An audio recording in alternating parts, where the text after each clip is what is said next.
जीवन कब किस तरफ मुड़ जाएगा कुछ नहीं कह सकते। इसका बहुत बड़ा उदाहरण है अभय सिंह उर्फ IITian बाबा। किसने सोचा था कि जब वो छोटे थे और इतने सारे शेयर्स और मेडल्स जीतते थे, पढ़ाई में इतने तेज थे, किसने सोचा होगा कि वो बड़ा होके ये बच्चा संत बनेगा और जगह जगह भटक भटक के अपनी जीविका के लिए संघर्ष करेगा। तो जो आज जीवन है और कल क्या होने वाला है सिर्फ उस परमपिता परमेश्वर को ही पता है। इसके अलावा किसी को नहीं पता कि कल क्या होने वाला है।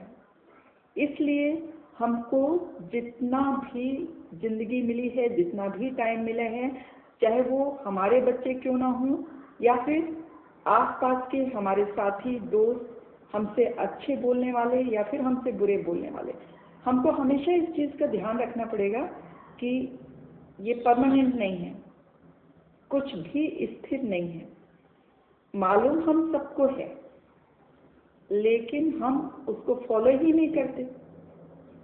सबको मालूम है ये सब चीज़ें कि ये सब हमेशा के लिए नहीं है, हमेशा के लिए घर बार नहीं है। आज हम जिस घर को ये कहते हैं ये हमारा घर है और बहुत शान से बनाते हैं, कई बार तो लड़ाई झगड़े में पेरेंट्स अपने बच्चों तक से कहते हैं ये मेरा घर है, तुम्हें निकलना है निकल जाओ। तो आप ये सोच लो कि उनकी मौत के बाद वो घर उनका नहीं रह जाता, बस तब तक है जब तक आप जिंदा हो, और वो भी कई मामलों में नहीं है। आप देखें अभय सिंह के मामले में क्या कभी सोचा था उसने कि मुझे अपना घर छोड़ना पड़ेगा और दर दर भटकना पड़ेगा? लेकिन ऐसा कुछ हो जाता है, ऐसा कुछ विधि का विधान होता है कि किस्मत का लिखा कोई नहीं टाल सकता। मैं तो इस बात की बहुत बड़ी बिलीवर हूँ, स्ट्रॉन्ग बिलीव रखती हूँ, स्ट्रॉन्ग बिलीफ है मेरा कि जो होना है, जो प्रभु ने लिख दिया है वो होता है। हाँ, हमें लेकिन कोशिश करते रहना चाहिए हर चीज़ में। हो सकता है प्रभु ने यही लिखा हो कि जब तुम इतना कोशिश करोगे तब जाके ये चीज़ मिलेगी। तो हमें पता तो नहीं है कि प्रभु ने क्या लिखा है, लेकिन मेरा मानना है कि सब कुछ पहले से लिखा हुआ है और उसी के अनुसार होता है। क्योंकि मैंने अपने मामले में भी बहुत सारी चीज़ें आजमाई हैं कि मैं जिस चीज़ को चाहती हूँ करना वो चीज़ नहीं होती, वो चीज़ नहीं मिलती या वो चीज़ नहीं होती, और हो सकता है उससे अच्छी चीज़ भी मिल जाती है कई बार जो हमें उम्मीद भी नहीं होती। तो प्रभु ने जो हमारे लिए रखा होता है, जो हमारे कर्मों के अनुसार हमारा रजिस्टर तैयार होता है, उसी अनुसार हमें चीज़ें भी मिलती हैं। जो हम कई जन्मों से अपना रजिस्टर भरवाते आ रहे हैं, जो प्रभु ने हमारा रजिस्टर में हमारे कर्मों के अनुसार सब लिखा हुआ है, लेखा जोखा, उसी के अनुसार हर जन्म में हमें हिसाब किताब देना पड़ता है।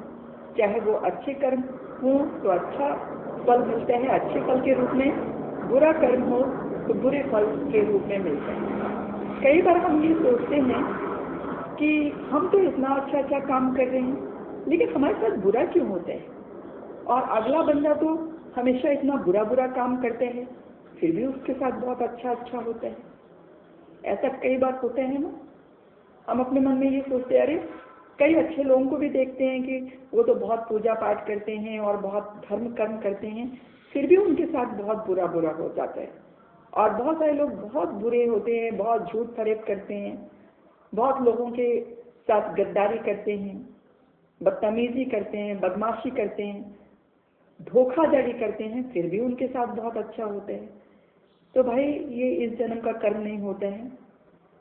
वो मैंने इस बात को मान लिया है कि वो कई जन्मों से होता हुआ आते हैं, जो हमने पिछले कई जन्मों में अच्छे कर्म किए होते हैं, उसका तब तक फल हमें मिलता रहता है जब तक वो पूरा नहीं हो जाता हमारे पिछले कर्मों का लेखा जोखा। और फिर जब वो पूरा हो जाते हैं तो फिर नए तरीके से शुरू होते हैं जो हम इस जन्म में अपना बुरे और अच्छे कर्म कर रहे होते हैं। मैं इस बात की बहुत स्ट्रांग बिलीवर हूँ। तो अभय सिंह को देख के यही लगता है कि जो भी होना था वो उनकी किस्मत में लिखा हुआ था, उनके माता पिता के कर्मों के अनुसार और उनके कर्मों के अनुसार। ये सब तो सिर्फ हम लोग जो देख रहे हैं हमें बुरा लग रहा है और हम लोग बहुत कुछ पछता रहे हैं, रो रहे हैं, कोशिश कर रहे हैं कि किस तरह से सब ठीक हो जाए। तो होना तो वही है जो प्रभु ने लिख रखा है। हाँ, हो सकता है उन्होंने लिखा हो कि जब सब लोग कोशिश करेंगे तो माँ पिता से मिलवा भी देंगे हम बच्चे को, तो इसलिए हम रुक तो नहीं सकते हैं यही सोच के कि छोड़ दो बच्चे को बच्चे के हाल पे। ऐसा हम सोच के रुक नहीं सकते कि करने दो जो बच्चा कर रहे हैं, जब टाइम आएगा तो बच्चा खुद अपने माँ बाप से मिल लेगा। ऐसा सोच के तो हम नहीं रह सकते, है ना। तो हमें ये सोच के रखना है कि हमें हर पल जो हम कर्म कर रहे हैं, ये एक डायरी रजिस्टर इसका बन रहा है, वो रजिस्टर में लिखा जा रहा है। हम अच्छा कर्म कर रहे हैं या हम किसी के लिए गलत सोच भी रहे हैं, वो भी एक रजिस्टर तैयार हो रहा है उसका भी, कि हम किसी के बारे में गलत सोच रहे हैं यहाँ पे बैठे बैठे, और फिर उसका भी फल हमें मिलेगा ही मिलेगा। करना तो बहुत दूर की बात है कि हम कुछ किसी के लिए गलत कर रहे हैं या अच्छा कर रहे हैं, लेकिन हम किसी के लिए कुछ गलत सोचते भी हैं ना, उसका भी फर्क पड़ता है। और ये सब सिर्फ कहने की बात नहीं है, जिसने महसूस किया है, मुझ जैसे लोगों ने महसूस किया है। इतनी एज के बाद मैंने बहुत कुछ इतनी एज में देखा है, आजमाया है, और उस प्रभु की कृपा भी देखी है और उस प्रभु का दंड भी देखा है। तो मुझे यही समझ में आया इतना सब कुछ देखने के बाद कि ये पहले से ही लिखा जा चुका है। अगर ये पहले से नहीं लिखा होता तो इस जन्म में अच्छे लोगों के साथ सिर्फ अच्छा होता और बुरे लोगों के साथ सिर्फ बुरा ही बुरा होता। लेकिन ये कई जन्मों का होता है, किसी जन्म में हम अच्छा कर्म करते हैं, किसी जन्म में हम बुरा कर्म करते हैं, और उसके अनुसार जो जैसे जैसे चीजें होनी होती है वैसे होती रहती है। प्रभु ने हमारे कर्मों के अनुसार हमारा नसीब लिखा होता है। इसी तरह से मेरा कहने का सिर्फ ये बात इतना ही मतलब है कहने का कि अगर हम दुख में बहुत ज्यादा दुखी ना हों और सुख में बहुत ज्यादा सुखी ना हों, एक सामंजस्य बना के चलें और ये मान के चलें कि ये सब ईश्वर का है, हमारा कुछ नहीं है, ना हमारा घर है ना हमारी ये कोई चीज है। जो वो देता जा रहा है उसको लेते जाओ, और फिर ये सोच के रखो कि ये कभी भी जा सकता है। इसलिए कभी किसी को अपने से नीचे ना देखो और किसी को भी अपने से बहुत ऊपर ना मानो। सिर्फ अपने से ऊपर किसको मानो? उस परम पिता परमेश्वर को। सिर्फ एक ही है जो वो सबसे ऊपर है और उससे आगे कोई नहीं निकल सकता, वही सब कुछ कर सकते हैं। बाकी उनके आगे किसी का भी नहीं चलता। ये पैसे वैसे तो बहुत छोटी सी चीजें हैं। जो लोग अपने पैसे का बहुत घमंड दिखाते हैं, बड़े घर, बड़ी गाड़ी, बड़े बंगला, वो उनसे ज्यादा मूर्ख तो कोई नहीं देखा है। वो कोई उनसे ज्यादा मूर्ख हो ही नहीं सकता। आज उनकी जीवन लीला समाप्त हो जाएगी, वो घर वर सब उनका यहीं का यहीं रह जाएगा।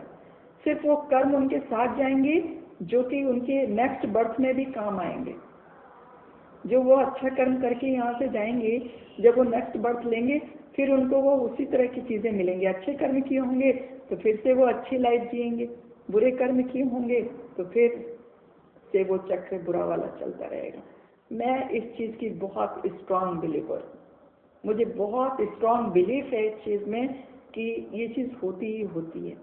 तो हम लोग बहुत दुखी हो रहे थे, मैं अपने दिल को इसी बात पे कह के मना रही हूँ। देखा तो किसी ने नहीं है, क्या सच्चाई है, सिर्फ विश्वास पे ही सब लोग चल रहे हैं। तो मैं इस विश्वास पे चल रही हूँ कि ये प्रभु ने पहले से तय किया होते हैं कि क्या होना है, कब होना है, उसी के अनुसार सब कुछ होता है। वरना कभी कभी बहुत तेज बच्चे जीवन में कुछ नहीं कर पाते और बहुत कम पढ़े लिखे लोग भी बहुत ऊंची ऊंची पोस्ट पे भी बैठे होते हैं, बहुत धनवान बन जाते हैं, पैसे कमाने लगते हैं, जिनको भी ये लगता है कि वो तो कुछ भी नहीं कर पाएंगे, है ना।